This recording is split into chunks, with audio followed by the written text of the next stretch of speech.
Sensation দেখা দিয়েছে তিনি আসবেন। তো তিনি বলেছেন এই বছরই তিনি দেশে ফিরবেন।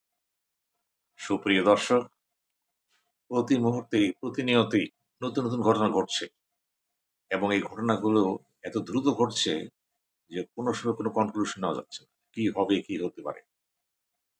এমন একটা বিষয় নিয়ে আমরা এখন আলোচনা করব। সে আলোচনার মূল ভিত্তি হচ্ছে সাবেক প্রধানমন্ত্রী আওয়ামী লীগের সভানেত্রী শেখ হাসিনা। তিনি দেশে আসতে চেয়েছেন এবং তিনি ঘোষণা দিয়েছেন। তিনি এনডিটিভির সাথে এক আলো সাক্ষাৎকারে ইমেইলের মাধ্যমে বাংলাদেশের সাথে ভারতের এখন এই মুহূর্তের সংকটটা হচ্ছে শেখ হাসিনা এবং আওয়ামী লীগ নিষিদ্ধকরণ। এই ২ টি বিষয়ে ভারত চাচ্ছে সমাধান চাচ্ছে। ভারত বলতে চাচ্ছে শেখ হাসিনাকে প্রত্যাবর্তন দরকার নিরাপদ এবং আওয়ামী লীগের বিরুদ্ধে নিষেধাজ্ঞা প্রত্যাহার করে আওয়ামী লীগকে রাজনীতি করতে দেওয়া উচিত। এটা সেই মুহূর্তে কূটনৈতিক এজেন্ডার ১ম প্রাস। কিন্তু সরকারের পদক্ষেপটা কি? উদ্দেশ্যটা কি? কি কাঠামোতে কাজ করতে চাচ্ছে সে? এই বিষয়টি স্পষ্ট করেছেন সরকারের অত্যন্ত প্রভাবশালী মন্ত্রী, স্বরাষ্ট্রমন্ত্রী এবং স্ট্যান্ডিং কমিটি মেম্বার বিএনপির। তিনি বলেছেন, আওয়ামী লীগের দিল্লিতে দাফন হয়েছে। অর্থাৎ তিনি বোঝাতে চাচ্ছেন যে আওয়ামী লীগ বলতে যে শব্দটা বোঝায় সেটা নাই। তিনি এটাও বলেছেন যে আওয়ামী লীগ ফিরতে পারবে না, আওয়ামী লীগের নেতা কেউ আসতে পারবে না এবং তারা একটা সময় সব বিলীন হয়ে যাবে এবং তারা খণ্ডবিচ্ছিন্ন হয়ে যাবে।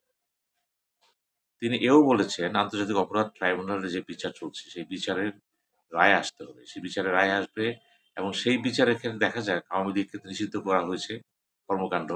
কিন্তু বিষয়টি এখন আওয়ামী লীগ নিষিদ্ধ হবে কি হবে না, এটা আদালতের ব্যাপার। আদালতের ডিসিশনে আমাদের অপেক্ষা করতে হবে, তিনি বলেছেন।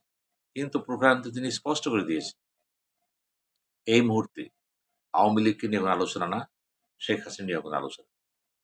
অতএব যারা মনে করতেছেন যে শেখ হাসিনা আসবে ডিসেম্বরে, এটা তাদের চিন্তাভাবনা। সরকার দৃঢ় প্রত্যয় বলছে আসার কোনো সুযোগই নেই। তার দাফন হয়ে গিয়েছে।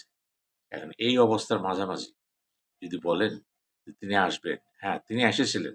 আমরা দেখেছি কেয়ারটেকার গভর্নমেন্টের সময়ে সমস্যা হয়েছিল। তিনি বিদেশে গিয়েছিলেন। মইনুদ্দিন ফখরুদ্দিন ছিল তখন। তাকে আসতে দেওয়া হচ্ছিল না। প্লেনের টিকেট পাচ্ছিলেন না তিনি। তারপরেও কিন্তু তিনি দেশে ফিরেছেন। তিনি বলেছেন, "মরতে হয় আমি দেশেই মরব।" সেটা ভিন্ন প্রেক্ষাপট কিন্তু। তখন তার বিরুদ্ধে কোনো অভিযোগ ছিল না। পুরা জনগণ তার পক্ষে ছিল কিন্তু। বুঝতে হবে কিন্তু ব্যাপারটা। এবার কিন্তু জনগোষ্ঠীর একটা বিরাট অংশ তার বিরুদ্ধে আছে এবং একটা ঘটনা ঘটেছে, একটা অভ্যুত্থান হয়েছে। অভ্যুত্থানের সময় তিনি ৫ই অগাস্টে তিনি বাংলাদেশ ছেড়ে ভারতে চলে গেলেন। পুরা পিকচারটা ভিন্ন কিন্তু। অনেকে চেষ্টা করতেছেন ২ টাকে মিলিয়ে রাখতে। কোনো সুযোগ নাই কিন্তু। আমরা দেখব যে যে আওয়ামী লীগ সভানেত্রী শেখ হাসিনা কতটুকু দৃঢ়চিত্তে আগামী দিনে কাজ করতে পারেন এবং তিনি কতটুকু সুস্থ আছেন তাও তো আমরা জানি না। শারীরিক অবস্থা কি তাও আমরা জানি না।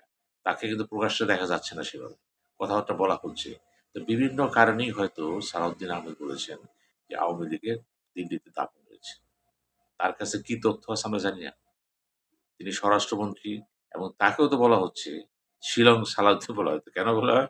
বলা হচ্ছে তার সাথে ভারতের সম্পর্ক অত্যন্ত গভীর। যদি তাই হয়ে থাকে চিন্তা করে দেখেন, শেখ হাসিনার সাথেও গভীর, সালাউদ্দিনের সাথে গভীর। এক গভীর আরেক গভীরকে বলতেছে দাফন হয়ে গেছে। বিষয়টি খুবই চাঞ্চল্যকর এবং চমকপ্রদ। দেখা যাক আমাদের সামনে কি আছে, কি করতেছে। ধন্যবাদ।